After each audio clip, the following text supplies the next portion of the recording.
Hello, young math padawans. It's Mrs. Angel with your lesson for today on function notation, evaluating different functions. So we've learned a little bit about function notation and how it works, how we can derive function statements. But what if you have more than one function? How do you know which function to use for the given value of x? So grab some notes to follow along and let's get started. So the way I like to think about this is imagine that you have four friends. You've got Fred, George, Harry, and Ron. And each friend decided to make their own function. So Fred wrote down 2x plus 5. George wrote down 6 minus x. Harry wrote down 1/2 x plus 6. And Ron wrote down 3 times the group of x minus 5. All of these are very different functions that each one of them created. Now, along comes their professor, Albus. And Albus says, evaluate when x equals 2. So Fred, George, Harry, and Ron all evaluate their functions when x equals 2. Of course, each of them gets a different output because each of them has different functions. But then this is where it gets tricky. Albus turns to you and says, evaluate when x is 2. Now, you should be sitting there going, wait, hold on. How am I supposed to know which function that I'm supposed to use? Does he want me to evaluate all of them? Only the one that I want? I mean, at this point, there's not enough information here. So if I'm given 4 different functions and I'm told to input without any other specific instruction, I have no idea what to do. This is where function notation can actually help. So we're going to go in and look at these 4 friends' functions and name them a little bit differently. Okay, so we can use function notation to name each of these functions so that we can see what the function is and who it belongs to. Let's start with Fred. Now you might notice that Fred starts with the letter F. So if we were going to name his function, we should probably name it function F.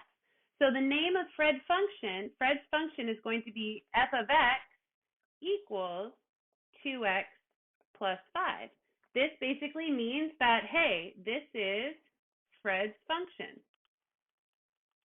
or function f.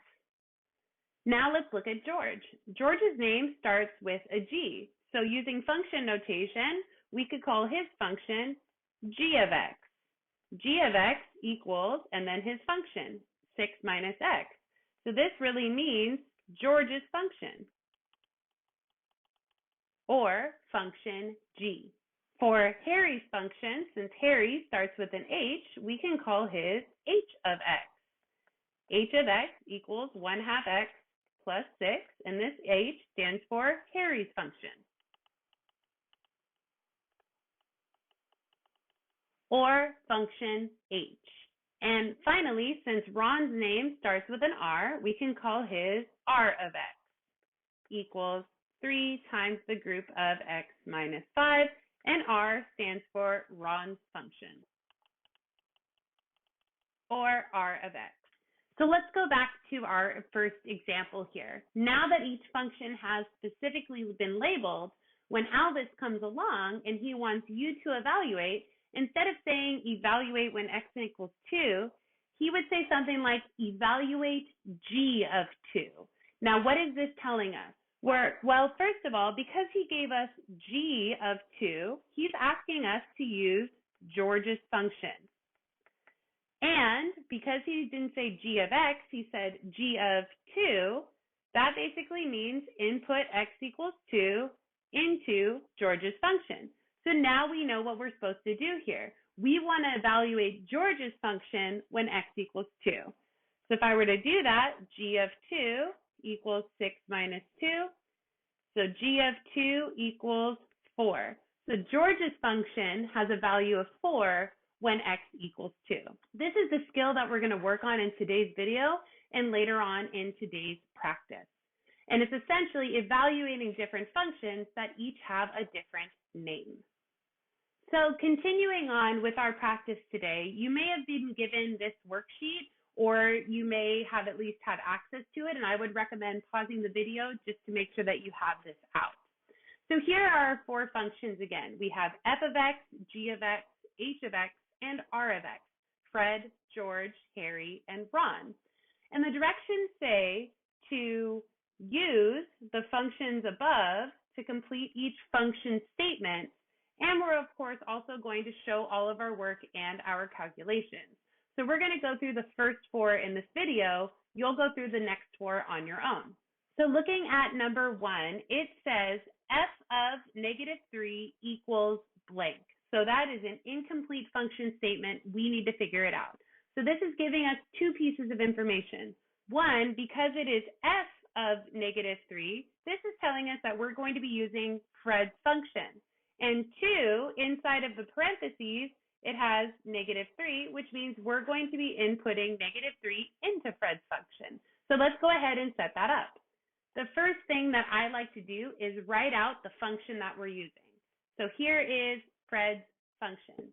Now I'm going to show using function notation what my input is.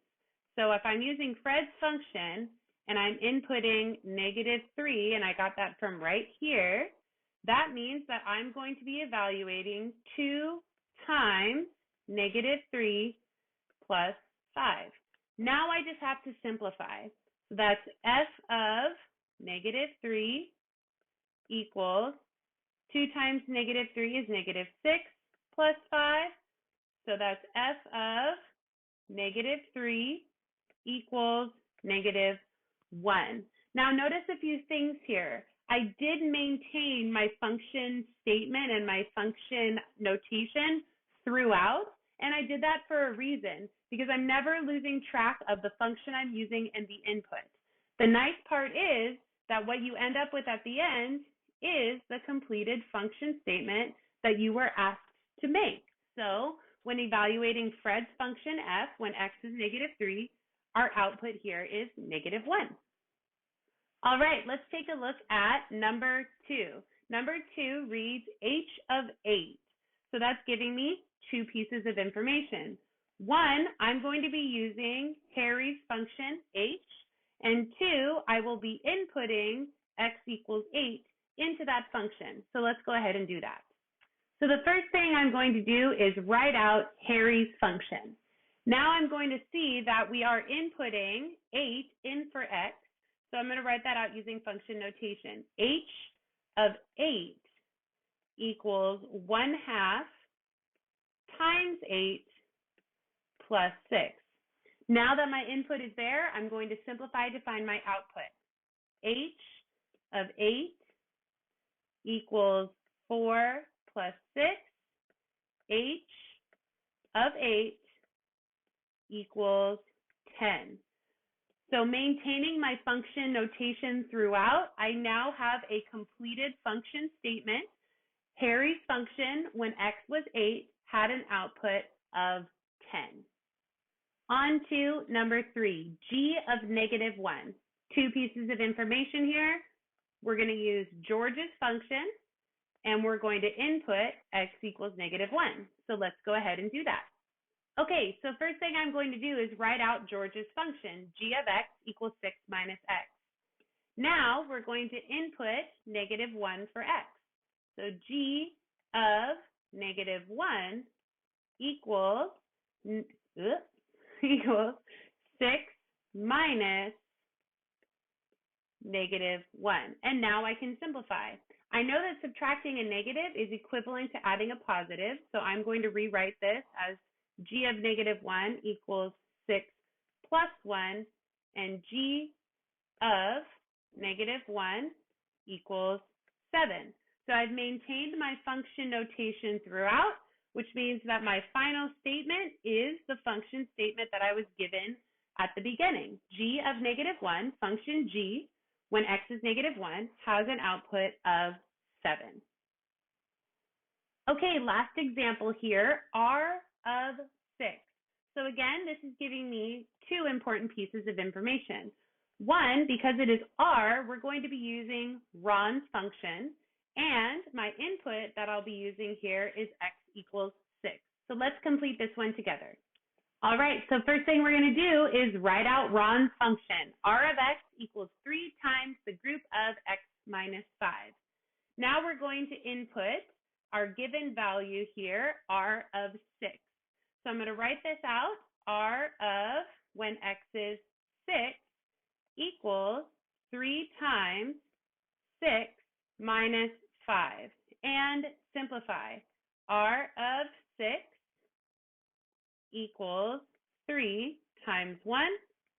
R of 6 equals 3. Maintaining my function statement and my function notation throughout. My final statement is the function statement that I was asked to complete. Function R, when x is 6, has an output of 3.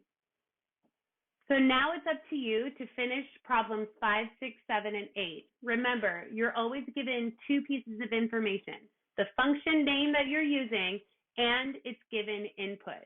And then at the end, as long as you maintain your function notation, you'll end up with the function statement you were asked to complete.